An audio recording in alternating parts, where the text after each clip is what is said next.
반갑습니다. 오늘 거룩한 주일 2월의 셋째 주일인데요. 하나님 앞에 나와 예배하는 우리 모두에게 예수 그리스도 우리 주님의 평강과 안식이 가득하시기를 간절히 기원합니다.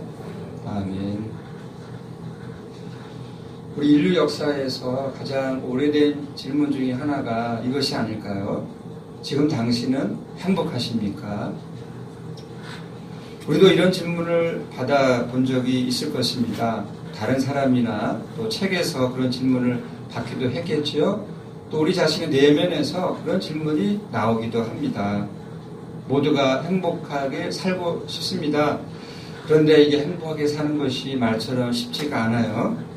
자기가 행복하다고 느끼는 사람들도 있죠. 또 어떤 사람들은 나는 참 불행해 그렇게 여기며 살기도 합니다. 행복하다고 내가 느낀다고 해서 실제로 행복한 것이냐? 그렇지 않을 수도 있고요. 내가 불행하다고 느끼며 살지만 실제로는 행복한 것일 수도 있는 거죠. 이 행복에 절대적인 기준이 있는 게 아니잖아요. 기준이 있다면 그 기준에 따라서 나는 행복해, 나는 불행해 그렇게 여기고 살 수 있겠지만 절대적인 기준이 없기 때문에 때로는 행복하게 느끼기도 하고 또 불행하게 느끼기도 하면서 우리는 살아갑니다.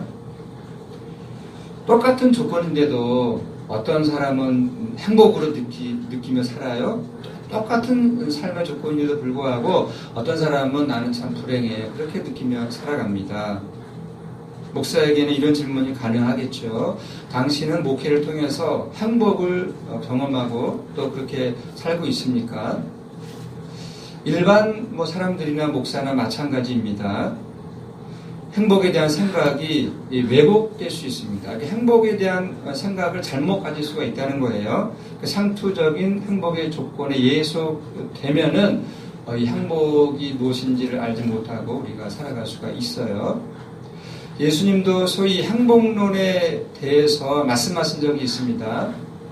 예수님이 비슷한 시대에 살았던 로마 시대의 철학자 이 세네카의 인생론처럼 이 행복에 대한 말씀하셨는데 왜 그런 말씀을 하셨는지 그 이유가 궁금해지기도 합니다.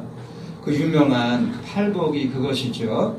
마태복음 5장 1절로부터 12절에 나오고 있습니다. 심령이 가난한 자는 복이 있나니 온유한 자는 복이 있나니 애통하는 자는 복이 있나니 그렇게 이제 팔복이 쭉 나가고 있는데요. 우리가 오늘 함께 설교 본문으로 읽은 누가복음에는 4가지의 복이 나오고 있습니다. 마태복음에는 화가 나오지 않는데 이 누가복음에는 4가지의 화가 또 이렇게 보충되어 나오고 있습니다. 복과 화가 이 대칭 형식으로 나오고 있습니다. 복 있는 사람은 4종류의 사람입니다. 가난한 자, 줄인 자, 우는 자, 박해받는 자입니다. 화의 4가지 종류도 나오고 있죠. 어떤 사람입니까? 부유한 자, 배부른 자, 웃는 자, 칭찬받는 자입니다. 우리가 일반적으로 생각하고 있는 이 행복관과 비교해 볼 때 이게 정반대이지 않습니까? 어떻게 가난한 자가 복 있는 사람이고 부유한 자가 화가 있다라고 이야기할 수 있는 그렇게 말하는 사람은 오늘날 아무도 없지 않겠습니까? 이것이 실제로 말이 될까요? 아니면 우리가 믿음 생활을 하면서 겪게 되는 여러 가지 어려움들을 잘 이렇게 견디려는 그런 덕담에 불과하지 않습니까요? 이 4가지의 복을 하나하나 우리가 살펴보도록 하겠습니다. 첫 번째로 나오는 복이 가난한 자이거든요. 가난한 자는 복이 있다라고 해요. 왜입니까? 하나님의 나라를 차지할 것이기 때문이라고 했습니다. 거꾸로 부자에게는 화가 있다고 하는데요. 왜냐하면 그들이 위로를 이미 받았기 때문이라고 말씀하고 있어요. 현대인들은 이런 말씀을 들으면 어떻게 느낄까요? 속으로 비웃지 않을까요? 말도 되지 않는다고 말입니다. 화를 받아도 좋으니 부자로 살면 참 좋겠다 그런 생각을 할 것입니다. 지금 세상에서 벌어지는 대부분의 갈등들은 어디에서 오는 것입니까? 내가 부자로 살아야 한다는 그런 어떤 확신과 욕망 때문에 이런 갈등들이 나타나고 있거든요. 국제관계도 똑같은 원리로 돌아갑니다. 오늘 이 예수님의 말씀에 따르면 부자 나라는 화를 당한 것입니다. 교회에서 우리 교회에 가난한 사람도 있고 부한 사람도 있겠습니다만은 부자 교회는 화를 당하는 것이라고 말해야 되거든요. 오늘 예수님의 말씀에 따르면. 그러나 그렇게 말하는 교회는 찾아보기 어렵죠.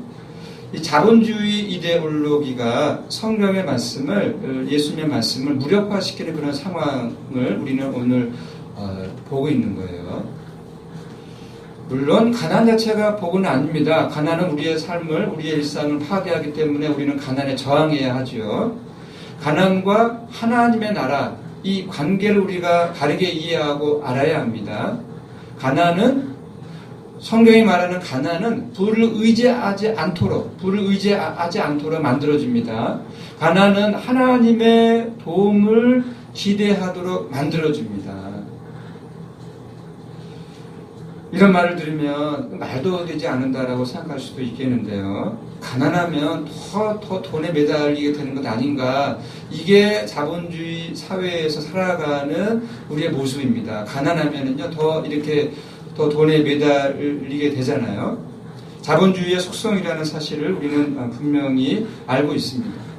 이런 점에서 현대 사회에서 살아가는 가난한 사람이나 부한 사람이나 모두 복을 누리지 못하고 있는 거죠. 본문은 가난이 이 자본의 지배로부터 벗어나서 하나님의 나라에 의존할 수 있도록 하기 때문에 가난한 자가 복이 있다라고 말씀하고 있는 거예요. 무조건 가난하면 복이 있다라고 이야기하고 있는 것이 아니라 가난 때문에 하나님 나라에 더 의존하고 하나님을 의지할 수 있기 때문에 복이 있다라고 이야기하고 있습니다. 이 말씀을 받아들이려면 우선 돈이 행복하게 할 수 있는 일이 많지 않다는 사실을 우리가 눈여겨보아야 하거든요. 우리는 돈만 있으면 다 행복하다라고 피상적으로 생각합니다만은 그것은 겉으로 보기에만 그런 거예요.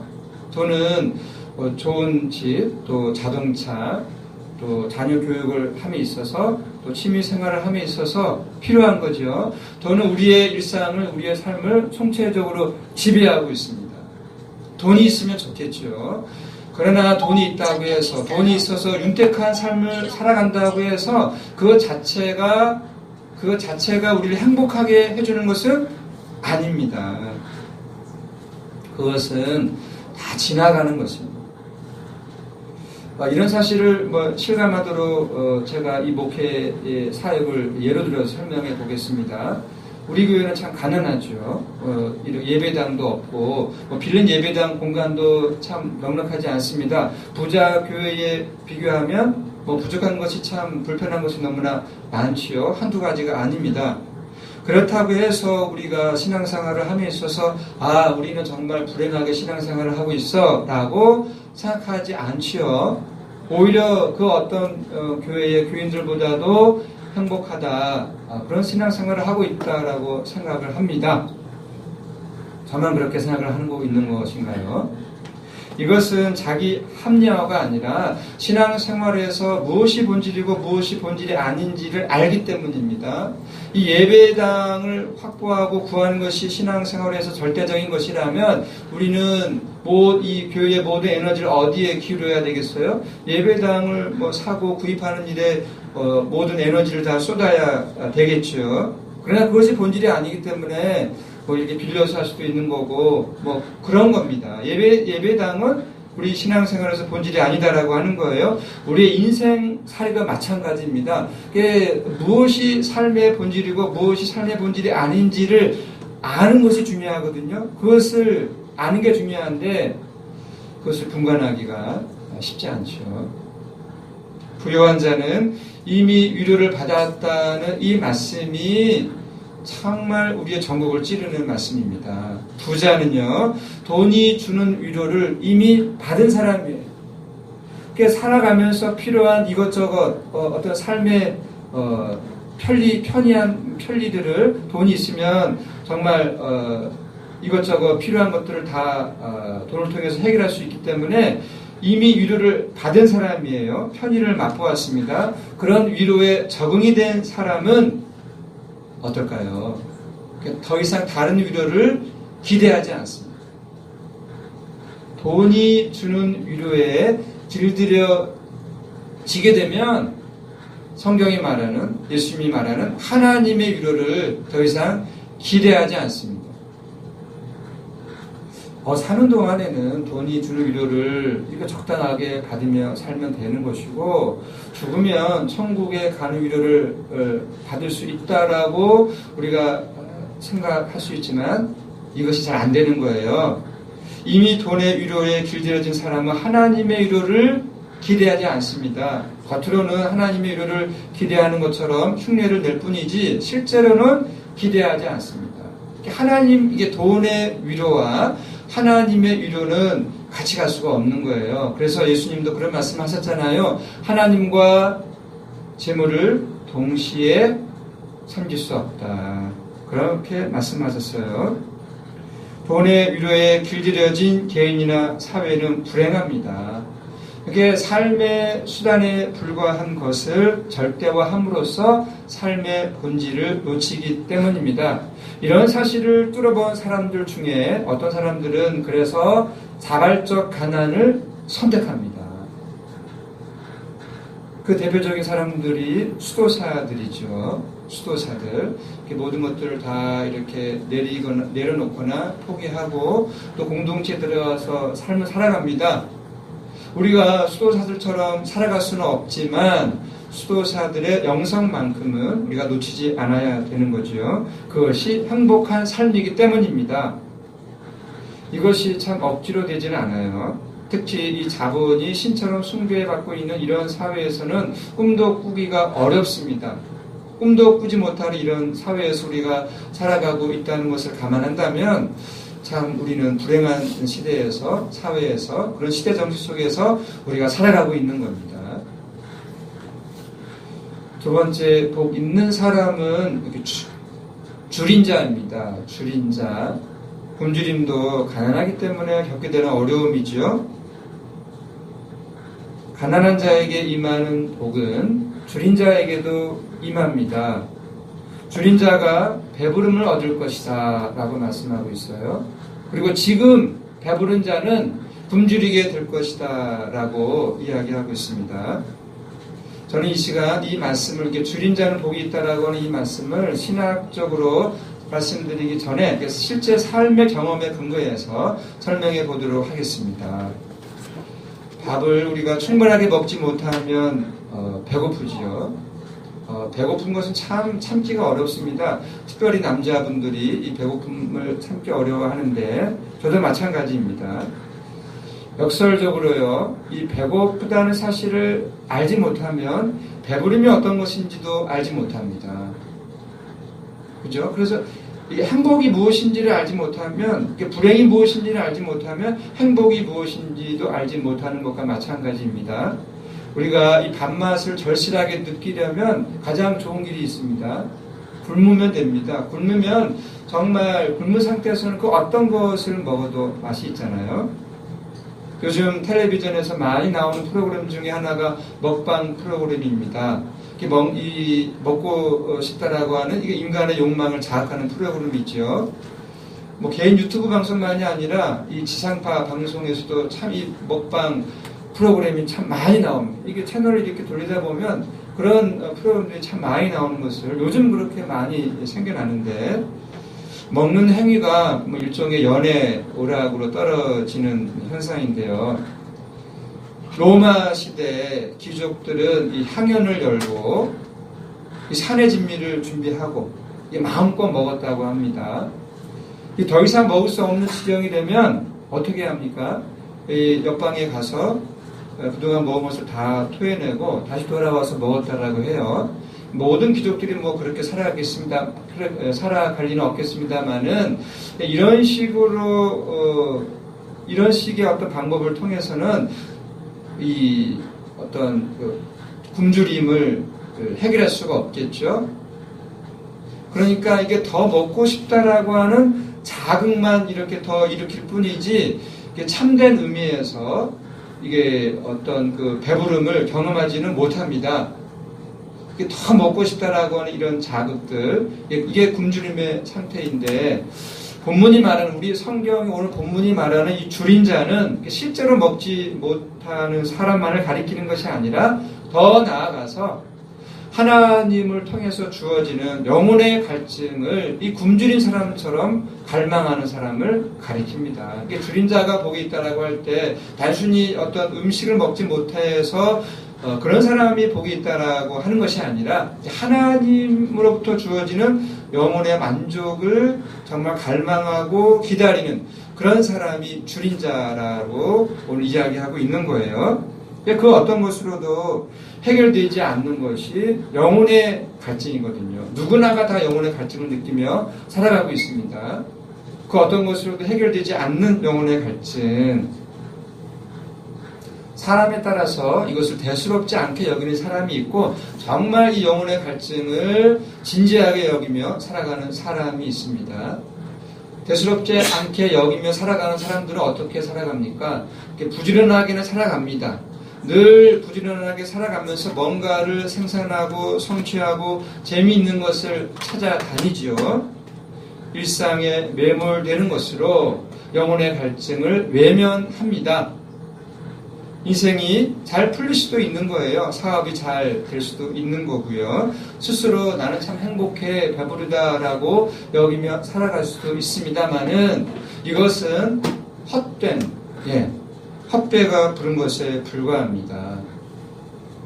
어떤 사람은요, 이 문제를 영혼의 이 만족, 영혼의 이 갈증의 문제를 진지하게 느껴서 근본적인 것을 구하고 찾습니다. 하나님 안에서의 생명을 구하는 거죠. 하나님이 도와주실 것이라는 약속을 믿고 기대합니다. 이런 사람은 배부르게 될 것이에요. 이 사람의 영혼은 생명의 영으로 충만하게 될 것입니다. 그래서 더 이상 다른 것들을 찾고자 뭐 동분서주한다거나 또 발버둥을 치지 않겠죠. 이런 의미에서 줄인 자는 복이 있다는 오늘의 말씀은 맞는 거죠. 세 번째로 복이 있는 사람은 우는 자입니다. 우는 자. 우는 자는 웃게 될 것입니다. 그리고 지금 웃고 있는 자는 울게 될 것이라고 말씀하고 있어요. 울다가 웃게 된 사람은 복이 있는 사람이고요. 웃다가 울게 된 사람은 화를 당한 사람입니다. 우리는 울 수밖에 없는 상황, 그런 상황들을 만난 사람들, 정말 울 수밖에 없는 어떤 불행한 삶에 떨어진 사람들을 우리는 어떻게 봅니까? 저 사람 참 불행하구나, 그렇게 여기죠. 또 웃고 있을 때, 웃고 있는 상황에 놓인 사람을 행복하다, 그렇게 생각을 해요. 저도 울면서 살고 싶지는 않고요. 우리 이 자리에 함께 있는 모든 분들도 우는 일을 당하지 않고 살아가면 참 좋겠습니다. 그러나 인생이라고 하는 것이 누구에게나 울 수밖에 없는 그런 상황들을 우리가 살아가면서 만나게 됩니다. 믿는다라고 해서 그런 상황들이 이렇게 피해가거나 그런 일은 결코 없습니다.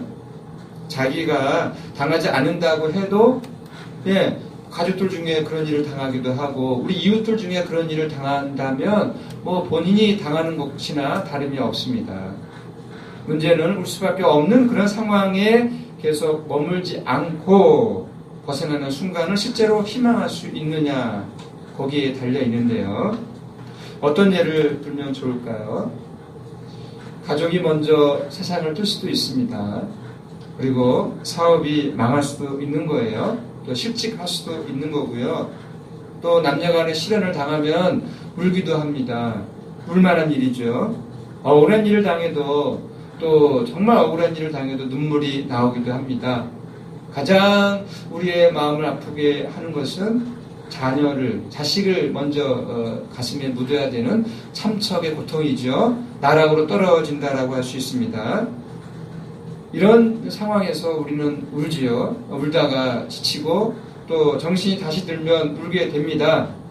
이런 운명에 떨어진 사람을 향해서 앞으로 웃게 될 터이니까, 앞으로 좋은 일이 일어나게 될 터니까 그런 사람 있으니까 복이 있는 사람이야, 복이 있다라고 말할 수 있을까요? 지금 울 수밖에 없는 그런 상황에 있는 사람들을 향해서 앞으로는 좋은 일이 일어나니까 정말 당신이 복이 있는 사람이다라고 우리가 이야기를 할 수 있을까요? 예, 할 수 없지요. 그런 이야기를 해도 안 됩니다. 우리는 단지 옆에서, 그렇게 슬픈 일을 당한 사람들 옆에서 같이 지켜보고 또 그런 슬픔에 동참할 뿐이죠. 이런 일은 누구에게도 일어나지 않으면 좋겠지만 인생살이에서 이런 일이 일어나지 않을 수 없습니다. 모두가 절망적이라고 생각을 하겠지만 그런 사람들에게는 그 누구도 따라올 수 없는 차원에서 삶의 기쁨을 경험하는 일이 앞으로 일어납니다. 생각해 보십시오. 늘 웃는 일만 경험한 사람은 웬만한 좋은 일에도 웃지 않지만 나락으로 떨어져서 울어본 사람은요, 정말 작은 일에도, 사소한 일에도 웃을 수가 있는 거예요. 우리 기독교인들은요, 십자가에 처형당한 예수님의 고난에 동참한 사람들이기 때문에 지금 살아서 숨 쉬는 것만으로도 우리는 웃을 수가 있습니다. 그렇지 않을까요? 이런 사람이야말로 복 있는 사람입니다. 네 번째로 복 있는 사람은 박해받는 사람입니다. 이 네 가지 복이 나오고 있는데 이 네 가지 복 중에서 가장 중요한 복이 네 번째 복입니다. 이 앞에 세 가지 복은 간단하게 진술하고 있는데 이 네 번째 복은 길게 설명을 하고 있습니다. 이것이 앞에 모든 복을 총괄하는 것이라고 보아도 됩니다. 이 네 가지 복, 네 번째 복, 여기에 바로 그 당시 기독교인의 실존이 무엇이었는지, 기독교인의 모습이 무엇이었는지 잘 나타나고 있어요. 22절과 23절의 말씀을 다시 읽어드리겠습니다. 들어보십시오. 인자로 말미암아 사람들이 너희를 미워하며 멀리하고 욕하고 너 이름을 악하다 하여 버릴 때에는 너희에게 복이 있도다. 그날에 기뻐하고 뛰놀라 하늘에서 너희 상이 큼이라. 그들의 조상들이 선지자들에게 이와 같이 하였느니라.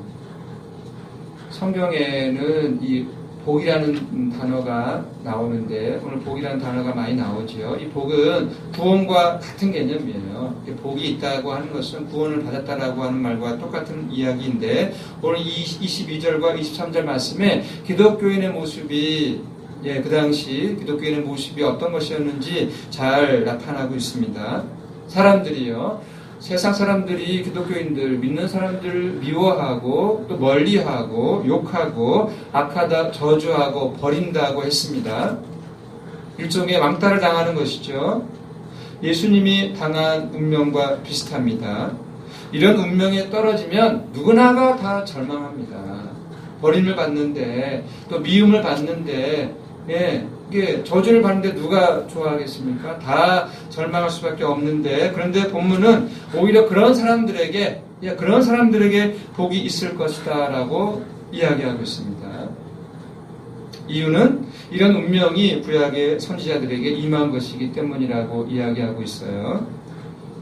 거꾸로 26절에는 화가 임하는 경우가 나오고 있습니다. 모든 사람이 너희를 칭찬하면 화가 있도다. 그들의 조상들이 거짓 선지자들에게 이와 같이 하였느니라. 유대 조상들은 거짓 선지자들에게 이렇게 마음을 빼앗겼습니다. 거짓 선지자들에게 마음을 빼앗겼는데 그 이유가 무엇이겠어요? 그 거짓 선지자들의 대중들의 귀에 정말 달콤한 말을 했기 때문이죠. 다 잘 될 것이다. 하나님이 축복하신다. 그러니까 걱정하지 말라. 이런 솔깃한 말을 선지자들이 했기 때문에 대중들로부터 많은 사람들로부터 이렇게 인정을 받고 또 지지를 받았습니다. 좋은 말만 하니까 오늘날 이 기복주의 신앙을 외치는 교회에 신자들이 많이 몰리는 것과 비슷한 현상이죠. 예레미야 선지자와 반대 입장에 섰던 이 하나냐 선지자가 대표적입니다. 기독교인들이 무조건 세상으로부터 이 배척을 당한다라고 해서 그것이 다 옳다는 뜻은 아닙니다. 배척당하는 그 이유에 따라서 달라지는 거죠. 세상이 개혁되고 또 이 새로워지고자 하는데 그런 어떤 방향에 반대를 한다면, 기독교인들이 반대를 한다면 비난받아 마땅한 일이겠죠. 이 남북관계를 전향적으로 풀어가기 위해서 노력을 하고 있는데 그런 노력에 대해서 폄하하거나 이 북한 정권을 무조건 매도하는 어떤 기독교인들을 세상이 비난하잖아요. 또 이슬람교를 혐오하고 또 이 동성애자들을 혐오하는 기독교인들이 있는데 이런 태도는 하나님이 창조한 세상을 정상적으로 바라볼 줄 모르는 증거입니다. 이 기독교 신앙이 좋은 게 아니라 무지하다 보면 이런 어떤 행태로 빠질 수가 있다는 거예요.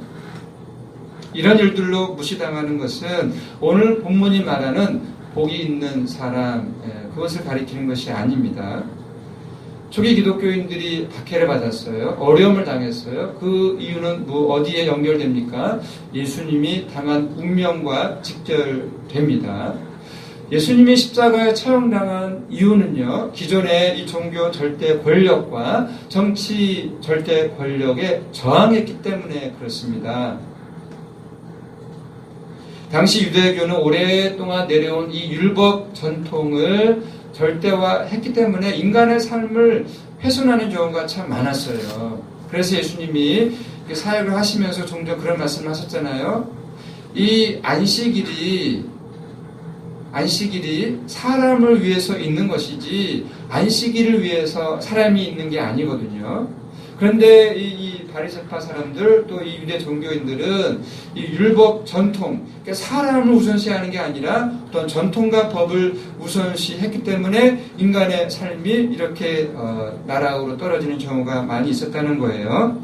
이런 예수님의 주장은 유대교 고위층으로부터 저항을 받을 수밖에 없었죠. 그래서 결국 십자가에 처형당하고 말았습니다.